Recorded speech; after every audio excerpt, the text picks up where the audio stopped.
Yeah, like I stuck the sword in the grass right next to their head, and I told them that if they ever challenged me again, they would regret it. No, that hasn't happened. Let's go! Guys, welcome to another provocative episode of the Bog Boys Podcast. Our guest today is a professional knight in shining armor and 3-time USA national champion in the sport of medieval combat, which is where men and women dress up as Game of Thrones characters and beat the living fuck out of each other. If you didn't know that was a thing, welcome to the 16th century, idiot. It is. People are doing that, and our guest today does it at the highest possible level. So, without any further ado, I present to you Shoshana of House Ravenfleet. What is this? What nook of your kingdom are you in right now? This looks very cozy. Yeah. Oh yes, this is the living room of my kingdom, Ravenfleet. Yep, fireplace and some nice setup that I built a while ago. And what is your what do you call it? Is it a troop, a team? You said Raven, a tribe? Raven. Oh, Ravenfleet. Just growing up, my parents and I liked to name everything, and so everywhere I live, I kind of name it. So this is Ravenfleet, which is like a English naming scheme for Raven Creek. Can you maybe hold it up so it's kind of... Absolutely. So this is the heraldry just associated with me, and a joy of shield bearers is we get to make our own designs on our shields. No, when you say shield bearer, what does that mean? Like what? Shield bearer. Oh, I just mean someone who uses a shield in their event, and so like a sword shield dualist or somebody who uses like a punch shield in the team fights. I think you thought she was talking about an animal. You thought she was talking about a bear that carries a shield, weren't you? I can tell. I know him well enough to know that's what just happened. He was all excited, thinking that there were bears at these things. So there's bears that have shields, I hear. I thought it meant like you were like the leader. I thought it meant like you were like the leader, like you were the, like at Romans, like they had like the eagle guy. Yeah. Oh, yeah, like a guidon, like a flag. Yeah. Yeah. I'm always curious about this. Whenever you're watching and I want to get into this with you because I'm sure there's a lot of tropes that you see in movies where you're like just rolling your eyes into the back of your head. But when you see somebody who's wielding like a mason chain, for example, right? Like, is that actually an effective weapon at all? Or do I get like one strike and then if you block that, I'm done? My experience with the mason chain we call flails. Flail, yeah. Right. We faced some flails in the LARPing group that I was a part of before this, and it's really kind of the most effective weapon against someone carrying a shield because it'll wrap right around it. And so if you know how to keep it in motion, then you don't get stuck very often. If you don't know how to use a flail, then you can get stuck and then become vulnerable. But if someone has worked a lot with it, I would not want to be within 3 times the radius of that chain. What is the weapon where if everybody got to compete, right? So it wasn't, you guys weren't in classes of like, sword and shield versus sword and shield, but it's just anybody. What's the weapon that would be the hardest to compete against? So are you saying like a team fight where everybody chooses their own weapons? I'm thinking kind of like, are you familiar with the UFC? Yeah. You know how it'll be, you might have somebody who's tremendous at jiu-jitsu who's fighting a guy who's like a really good boxer, right? Mm-hmm. And the person who's very, very good at jiu-jitsu typically is going to be a little more dominant in that fight. Is there like an equivalent of that where like if you had to go one-on-one, you as a sword and shield competitor would just have like a really tough time? Really good question. I found that I personally have the hardest time against somebody who's dual wielding. So like someone who has 2 swords or a sword and a dagger, so like 2 blades, because they can simultaneously like go around a shield wall. Like it's 2 attacking edges and I only have 1 attacking edge. And so if they are really good with 2 blades, then my shield almost becomes a hindrance to me against them. Okay, so this is good to know because I might have had this in my notes at some point. So Jake Gyllenhaal in the Prince of Persia, where he of course has 1 saber and then the dagger of time, that was realistic how effective he was. I haven't seen the movie. And Neither have I. Neither have I, but I'm familiar with the trailer. Well, just from the sound of it, yes, that's a pretty good effective weapon set against a person with a shield bearer. Okay, so I'm just gonna write down. Shoshana says Prince of Persia starring Jake Gyllenhaal is historically accurate. All right, wonderful. Thank you. Thank you for that. We'll just write down Assassin's Creed as well. Oh, and Assassin's. Yeah, let me take that. Because you have the two wrists. Yeah, those are cool. Those are cool. I was gonna ask you while we're getting these facts down. Wow, you actually wrote it. I did. You're going to print with that. I was gonna ask you, what is it like getting hit like with a sword? Like, how does that feel? Pretty awful, You learn to trust your armor. When you have good armor and you feel hits enough times and you recognize your armor works, then you can move on a lot faster after getting a hit. You know something. I was like, part of me was like not believing that. Then I realized you guys don't sharpen the swords, right? Like, oh no. It's so dumb, dude. Shoshana's like, only I do. Shoshana, I want to play a game with you called Would Win, Would Lose. Okay? And the way that this game will work is I'm going to name some characters that you're likely familiar with. And I just want you to say if you would win or would lose against them in a... If I would win or lose? Yes. Mm-hmm. Okay. Yeah, so if I said Miles Johnson, you would say would win because... You haven't seen me. This is specifically in a sword and shield duel. This isn't bringing like into this. Oh, we'll find out. That's a great question. No, it's not, because this first one, okay, this is going to come out of, and I have a feeling that you got out of the LARPing game to escape people like this. Pesky spellcasters. The first one is Gargamel. Would you win or would you lose? Oh shoot, I don't know that character. He's the wizard from the Smurfs. Smurfs are quite small, right? Yes, but he is not a Smurf. He's a wizard who's trying to get all the Smurfs. Oh, he's the evil guy. But he uses magic. Mm-hmm. So he could potentially keep me at a distance and my sword and shield wouldn't be very effective. I'd have to say I'm pretty weak against magic users, especially if they've got like projectile sort of spells. You gotta also remember he's constantly outwitted and beaten by 3-inch tall people. So yeah, that is true. Cut yourself some slack. If I have the Smurfs on my side, then we've got this guy. Okay, I'll take it. Okay, Smurfs with ancillary troops. Smurf tactics, yeah, using Smurf tactics. Okay, next, Timothee Chalamete in The King. Would you win or would you lose? Timothee Chalamete. Is that an actor's name? Yes, and I love that you don't know this, and I anticipated this. You shouldn't know this. Timothee Chalamete is a very cute young boy who they cast as the king to play one of the British kings. I forget which. Back when they were fighting with Scotland and all of that. Okay, they cast him as Henry. What's that? They cast him as Henry V, right? Yes. Did you see that on the Netflix's The King? Did you see it? I did. I was really impressed with that longsword fight in the beginning. It was brutal. It was a brutal fight, and that made me pretty impressed with that kid that was Henry V.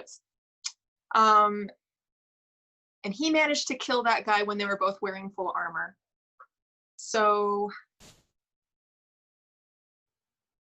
it would be a good fight. Having a shield might be a bit of an advantage against a longsword. But he also has experience with thrusting. In our sport, we do not thrust because it's too effective. So I think I could last a while. I might be more squirrely than him, though. That's awesome. I'm going to say a draw against Henry V. A draw. Okay.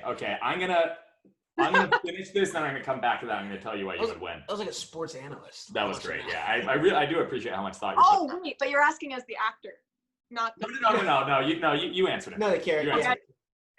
You mopped the floor with them. Yeah. Okay. Tom Cruise in The Last Samurai. I think the character that they built would kill me. Because samurai were precise and effective and powerful almost to like the religious level. Like that was their life. That was their everything. You know, for me being a sport, I already don't take it as seriously as they did. So I think I would be killed by anyone trained as a samurai, even if it's Tom Cruise. I'm going to write down believes Tom Cruise was convincing as a samurai.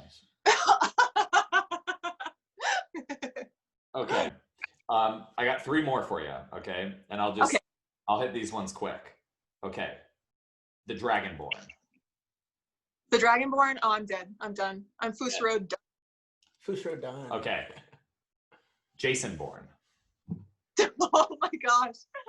I feel so weak with all these people you're bringing up. Jason Bourne has me too. Like, I'm bringing a sword to a I'm bringing a sword to like a fist, gun, screwdriver, bubblegum fight. He can use anything to kill me. Jason Bourne, but he's unarmed. Ooh. Unarmed Jason Bourne? If we saw the same movie. Jeremy Renner, Jason Bourne, could you beat him? Oh yeah, that's a good point. Is one more deadly than the other? Okay, finally, a baby Bjorn. A baby. And I think I think all I mean by that is, would you be able to put the sword down for family? A baby Bjorn? Yeah. Oh, so you're asking if I would slay a baby. You know I wasn't, but let's do that one. Who would win? You were a baby. Yeah. The baby would win because I would not want to slay the baby. Okay. Wow. Okay. So Okay. With that logic, that means baby is better than Timothee Chalamete. Wow. No, but okay, so and Prince of Persia. Yeah, because there would be a draw. Are those your blades behind you? Yeah. So I've got Do they have names? here. which one did you say you would kill the baby with? Did you write down I'd kill the baby? Did you write down I'd kill baby Bjorn? It would probably be the axe. That's good. Good baby killing weapon. Whoa. This is a 2-handed axe, which was made by Michael Nelson, that world champion polearm. Yeah, Michael Nelson. I told you about. And so he actually makes his own weapons. He cut out a little jester hat shaped for me. I don't know if you see it. And I name my weapons like I name properties. So this is mischief.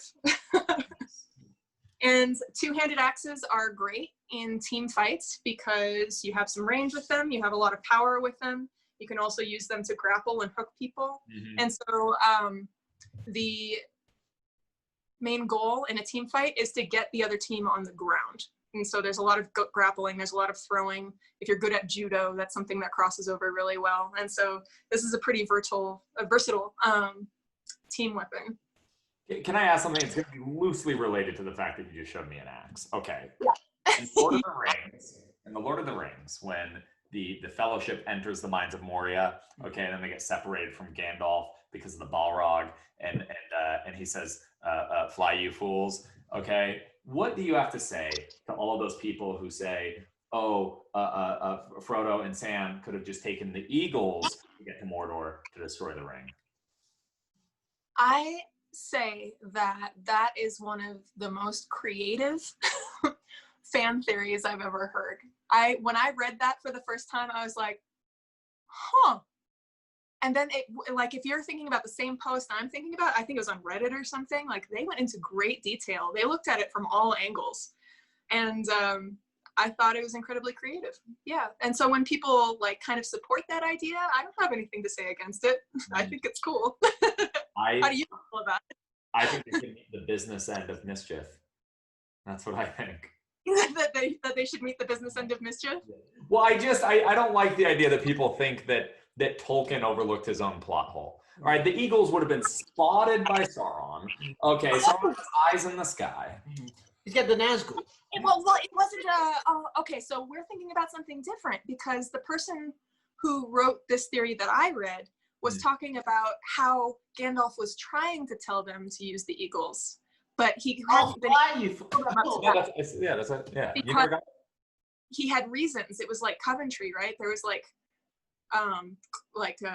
classified info reasons that you couldn't. Yeah. And so the person who wrote that wasn't saying that Tolkien wrote it wrong. They were just introducing another facet that could still be true, not mutually exclusive to what happened.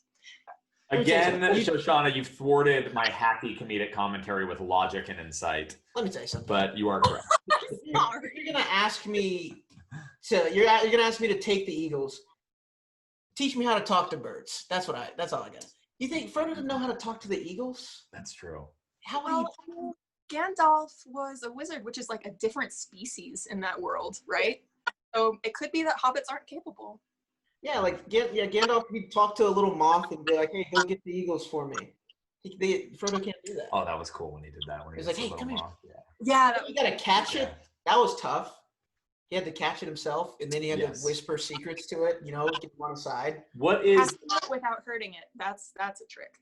Yeah. What is the most powerful animal? Like, how up the food chain do you think you could go and still win in a fight with sword and shield? Or any weapon. Any weapon. Yeah, that's true. Any weapon of your choice, not a gun. Oh, right. Like, I don't know, fucking elephants. Yeah, whatever. Kill anything.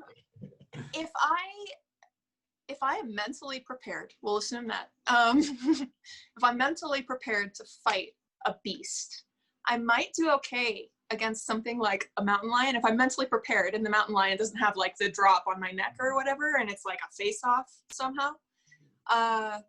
We can arrange something. Oh gosh. I think I could beat up a coyote. Oh wait, can we see the rest of your swords, by the way? We're bad at I know. So, she's got these awesome I swords. don't have like the full range of weaponry associated with armored combat, but I've got a couple swords here. So this is the kind of sword that I use in my duels. We just call it an arming sword, and they're actually pretty light. They're 1.2 kilograms, which is like 2.6 pounds or something. Balance is important when it comes to a weapon. If you have your weapon balanced further from the hilt, you're going to be able to derive more power, but it won't be as quick. If your balance is weighted more toward the handle, you're going to be quicker, but you don't transfer as much power out of the weapon. And so this one is gift, because it was a gift to me from Marcin Bashkilis. And then I've got wit, which is my first weapon, and it's really, really short in comparison to this one. Mainly because when I received it in the mail, the tip of it didn't match tip radius requirements. And so I had to cut a whole bunch off, and I fought with a really short sword for my first 2 years of armored combat. But having a shorter range allows you to be more effective at a closer distance to your opponent because you're more maneuverable. I gotta tell you, I'm sure you already picked one, but you can name that shorter sword Miles Johnson. Huh? Because you're shorter. People can't tell we're sitting down. I'm actually taller. He's just saying that because we're sitting down. I'm the taller one. He just has a longer torso. Yeah, legs. Yeah. Are those made of mithril? What's that? Are those made of mithril? No. Then why are you showing me? Why are you showing me those? Do you have your like champion blade, like the blade you use? For, the blade. Okay, so that one's gift. I use this one for the scary fights that I'm stressed about. Yeah. Well, I don't as much, but yeah, this is the one I go to because the weight is more toward the handle, so it's fast. And then I train on the pel, the thing that I hit, in order to produce more power. And so I can produce more powerful hits with a weapon that's faster. What other treasures do you have back there? It's like I feel like I'm in a hobbit hole right now. There's just all sorts of yeah. Buckler, shield. So this is a gauntlet. This is the gauntlet that I use with my melee kit, and it's great because it is super flexible. That's cool. Yeah. I've still got some grass. How many people have you punched in the face with that? How many people have I punched in the face? Yeah. I've lost count. Yeah. Is it kind of is it similar to boxing or UFC in that like if you feel you're down points that you would try to go for like a knockout? Is that like is that something? So there's two branches of armored combat. One is going to be duels, and the other side is team fighting. And the reason I organize them into 2 different brackets is because scoring is different. And so when you go into team fighting, the goal is to get your opponents on the ground, and there's no points. It's last team standing. And then in duels, it's points over timed rounds. So to apply your question to that in both senses, in duels, power strikes can be psychologically effective. So if you can surprise your opponent with a strike that's not just to get a point, but to ring their bell, that can be effective for you. So if you're down on points and you really want to make them hesitate before hitting you again, you throw a really powerful strike. And then you might have the opportunity in future rounds to get more strikes on them. When it comes to team fights, yeah, you want to hit to make them fall down. Have you ever had somebody on the ground and then you take your sword and you hold it above them and then you just stab it into the ground right next to their head to like really let them know that you bested them, and you turn and refuse to fight because of honor? Absolutely. Yeah. Like I stuck the sword in the grass right next to their head, and I told them that if they ever challenged me again, they would regret it. No, that hasn't happened. Let's go. Do you ever do that? You ever ring their bell and say, "Do you yield?"